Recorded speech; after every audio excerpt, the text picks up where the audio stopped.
شۆرەشا ئەڤینێ ئەڤین هێزترە و هەلبەست زانە ئاگرێ تیپان گوربوونا وان زۆردارترین شۆرەشە ناقەدە دایکا ئێشن ژیانەیە زۆردارترین ئاهینە سەردلێ ئازارکێشدا کانیە کوژلەهیێ وێ ڤەدخۆم قێرینا کوراهیەیە بلند بە ji gelan ra bawerî û rebeniye deîdê werin ey ciwanin siberûjê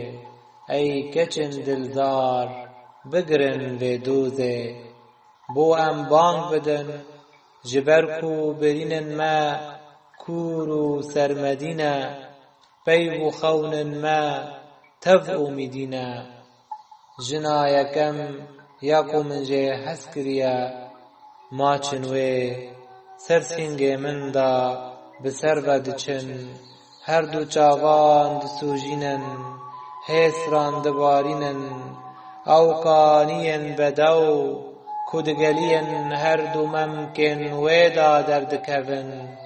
dimeşin nasekinin merhemeta xwe ji awireke serxweş xelatî demsalan dike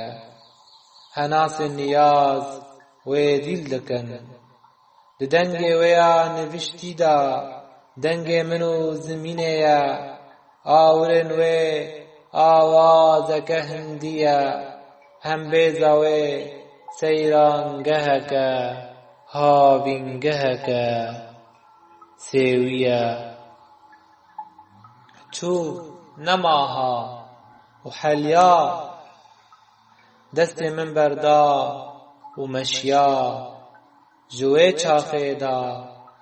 cade digirî